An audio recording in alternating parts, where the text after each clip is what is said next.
네, 아는 기자 아자 대통령실 출입하는 조영민 기자 나왔습니다.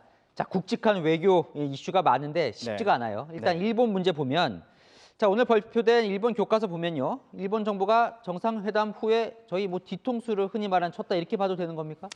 오늘 공개한 일본이 공개한 이 초등학교 역사 교과서 내용만 보면 한일 정상회담에서 잘 지내자 해놓고 뒤돌아서서 뒤통수 쳤다 이렇게 볼 수도 있을 것 같습니다.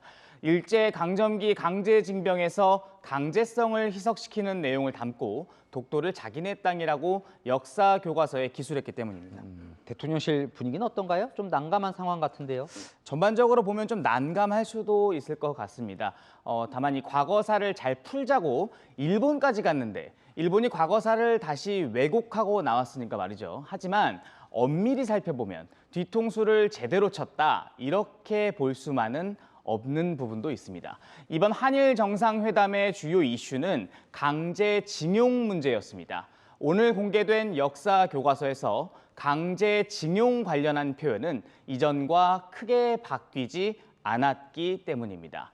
2019년 강제적으로 끌려와서 이런 표현이 이번 교과서에서는 강제적으로 동원되어서라고 기술됐습니다. 물론 그렇다고 해도 독도 문제나 강제징병 관련해서는 우리가 납득할 수 없는 부분이 분명히 있습니다. 맞습니다.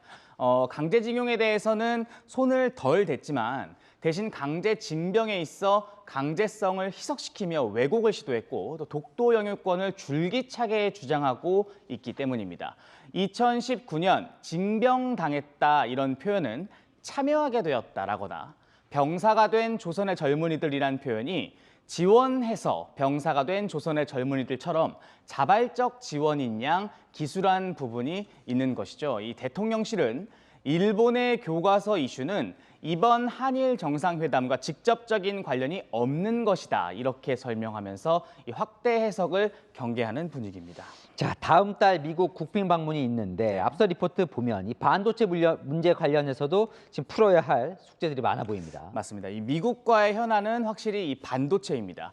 현지 시각으로 어제 미국 정부는 미국에 공장을 둔 우리 반도체 기업이 제출해야 하는 이 구체적인 자료 목록을 확정지었습니다. 우려한 대로 영업 기밀까지 제출하라고 요구한 건데 윤석열 대통령 4월 말 미국 방문에서 우리 기업의 영업 기밀을 지켜내야 하는 숙제를 안게 된 겁니다. 네, 이렇게 많이 숙제가 쌓여 있는 상황에서 대통령실 외교안보 라인이 줄줄이 사퇴를 하고 있습니다. 맞습니다.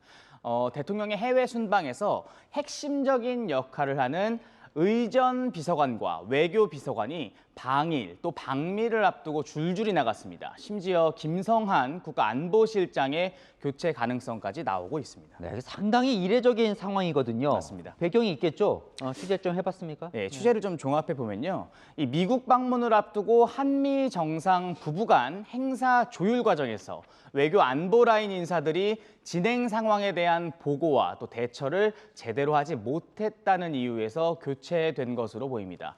백악관 측에서 블랙핑크 같은 한국의 대중 가수와 또 레이디 가가 같은 미국 가수가 함께하는 이 만찬 행사를 제안했는데 이에 대한 보고와 대응이 제때 이루어지지 못했다는 겁니다. 대통령실과 또 여권 관계자들 설명을 좀 종합해 보면요. 뒤늦게 대통령에게 이런 사실이 보고됐고 김성한 실장을 비롯해 의전 비서관 또 외교 비서관 등이 질책을 받은 것으로 보입니다. 가장 관심은 아까 조 기자도 김성한 국가안보실장의 교체 가능성 얘기를 했거든요. 네. 실현될 가능성이 있습니까? 일단 이번 이 사안과 관련해서 대통령실 안팎에서는요. 이런 말이 좀 돌고 있습니다. 친구도 예외는 없다 이런 말인데요. 이 대광초등학교 동창인 김성한 국가안보실장도 교체 대상이 될 수 있다는 얘기로 해석할 수 있습니다. 대통령실은 일단 경질 가능성에는 선을 긋고 있습니다. 하지만 미국 순방 이후 김 실장을 포함해 외교 안보 라인에 대한 물갈이가 이루어질 수 있다는 전망은 계속 나오고 있습니다. 네, 잘 지켜봐야겠군요. 아는 기자 조영민 기자와 살펴봤습니다.